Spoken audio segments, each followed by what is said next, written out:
to the Wicked Webs We Weave podcast. I'm your host, Ryan Mckern.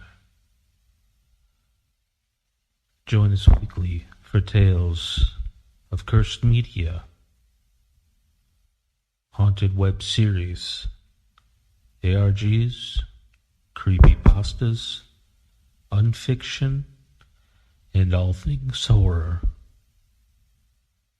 Sit back, dim the lights, and welcome to the Wicked Webs We Weave.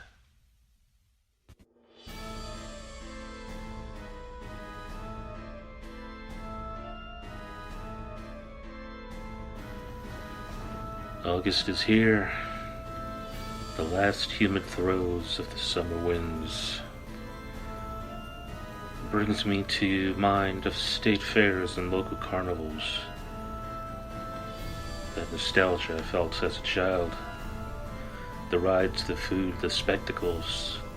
Its joy yet eerie smile with a hidden sneer. An extended hand with a knife behind its back.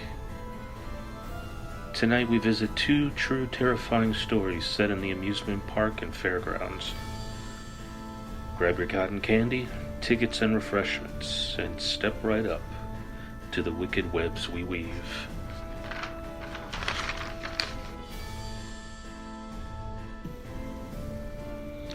Our first tale, Mr. Mccurdy, the corpse attraction, the New Pike Funhouse. The wild ride of Elmer Mccurdy was a 65-year-old secret until its shocking discovery in 1976. What is more horrific is that it was literally right in front of everyone's faces the entire time. When a camera crew for the television show The $6 Million Man came to the New Pike amusement park in Long Beach, California to film an episode, the crew made its way to the Funhouse setting up to film a scene. Everything was going as planned, like any other episode shoots. A mannequin seen hanging from the ceiling was obstructing the set, so a crew member went to move the dummy when an arm broke off. To his ghastly surprise, inside the arm was that of a human bone. This was no mannequin, but rather the hanging corpse of Elmer Mccurdy, an outlaw of the Wild West. His afterlife would find fame as a sideshow attraction. The story of Mccurdy's introduction into crime starts at 1911, when he tried to rob a train near Lenape, Oklahoma. Unfortunately for him, the explosives he used to open the train's safe ended up melting the silver that was intended to steal. When he attempted to rob a bank in Kansas, Mccurdy used the same explosive methods and melted up the bank's safe, destroying the rewards inside. Another failed Oklahoma train robbery left him with only $46 and 2 jugs of whiskey from the train that was supposed to be a freight containing Native American tribal payments. Mccurdy then fled to a barn near the Oklahoma-Kansas border, where police caught up with him. Elmer Mccurdy fired a shot at the police and said, "You won't take me alive." The police shot back and took him dead. No family would claim the body. The undertaker at the funeral home was said to have completed the embalming of the cadaver, then propped it up for display for any onlookers that would drop a nickel into the corpse's mouth.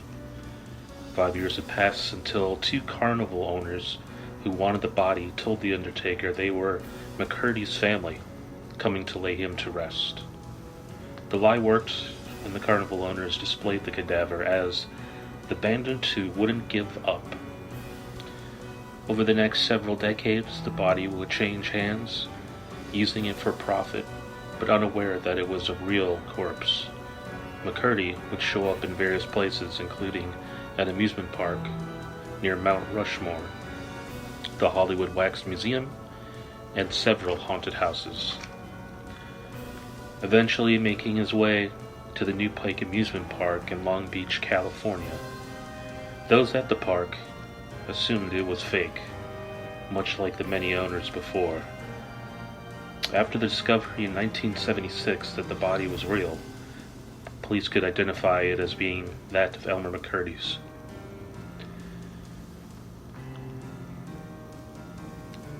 And he finally is laid to rest in Summit View Cemetery, located in Guthrie, Oklahoma, putting to end his tour of the carnival circuit.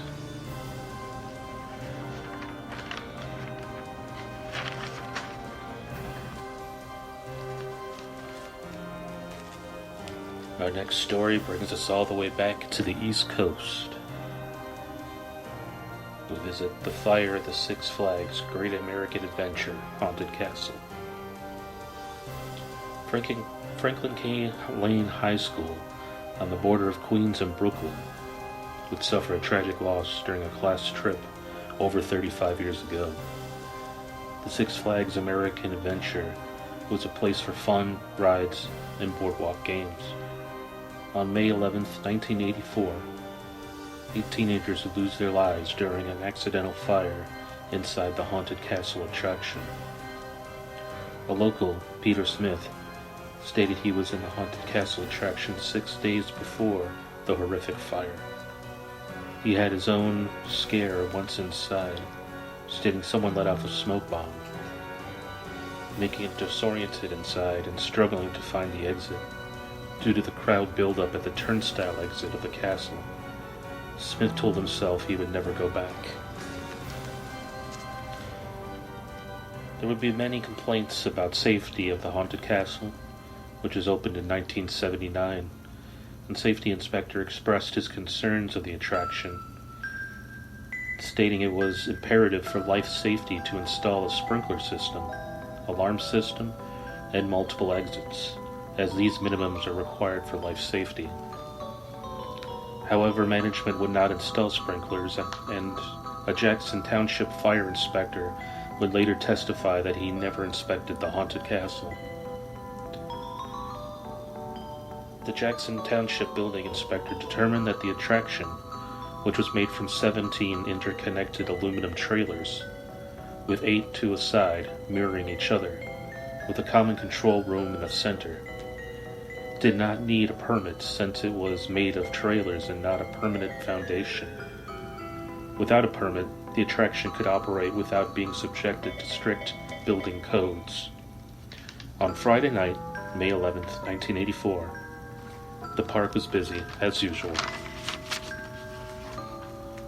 During the night's patrons Carrion Jr., Rodriguez Ruiz, Valentin Jr., and Harrison, seniors in high school, enter the Haunted Castle with 4 other teenagers: Joseph Berotti Jr., Nicola Cayezat, Suzette Elliott, and Tina Genevieve.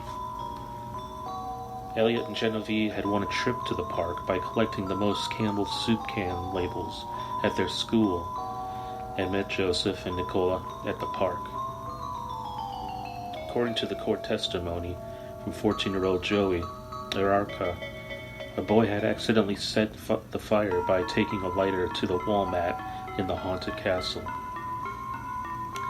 As the 9 teenagers hid in a corner of the attraction to later spring out and scare the group behind them, they heard someone shouting, "Fire!" followed by seeing smoke.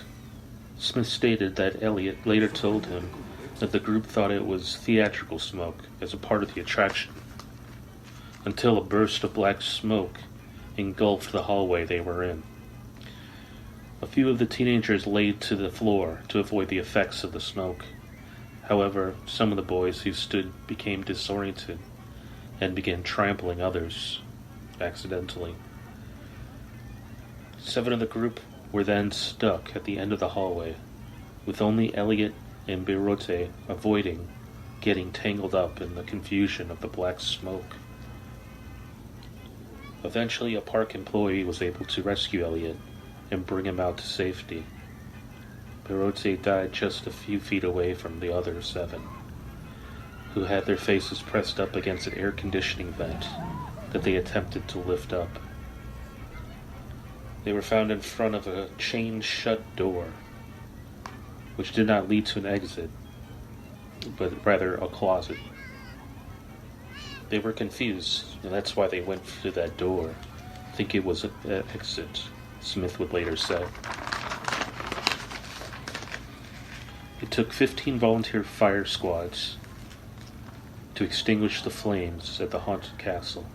The park remained open, and the Dutch rock band Golden Earring played as scheduled. Frank McDonald was a 22-year-old firefighter volunteer who said, "It was hard to tell the difference from the prop skeletons and what was actually real. I assisted with the removal of bodies," McDonald added.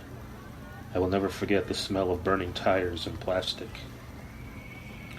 According to reports, the fire began at 6:45 p.m. and was brought under control 70 minutes later. Park officials did not announce the deaths until 10:45 p.m. When the school buses left at midnight, there were 33 students that were unaccounted for, and it was hoped that they had left in cars with family or friends. Saturday morning, the school principal began calling the homes of the 33 unaccounted for students, realizing his fears to find that some of the students did not return home. Days later, a large memorial would be held to the students that lost their lives that night. Hundreds showed up to support. As a result of the tragedy, the state legislature passed new fire safety requirements for amusement buildings, such as haunted houses, be equipped with fire detection and suppression systems, as well as various other fire safety provisions. After the fire, the park would update their structures with current fire safety standards. Now the area of the park where the haunted castle was located near the Dark Knight ride has been closed to the public. Smith would also say, "It's the fire. Something that could have easily been avoided, and it's a shame all those people had to die for a national law to be written, the most strict fire code in the nation." Later would be discovered employees made complaints about the safety and working conditions of the Dark Castle prior to the tragedy of the fire. Six Flags Great American Adventure and Six Flags were later charged with aggravated manslaughter. Two park executives, the general manager at the time of the fire, and his predecessors were charged with. A Superior Court jury in Toms River returned with a not guilty verdict. The Six Flags Park remains open to this day. I want to thank you for joining us for this special two-part edition of the Wicked Webs We Weave podcast. I would also like to shout out Peter Smith's documentary, Doorway to Hell, the mysteries and controversies surrounding the deadly fire at the Six Flags Haunted Castle Great American Adventure. I used this documentary, some portions, for this research of this episode, as well as app.com, Qtron.com, the NewYorkTimes.com, and allthatisinteresting.com for all of these stories said tonight. And that'll wrap it up for tonight. And until we meet again, au revoir.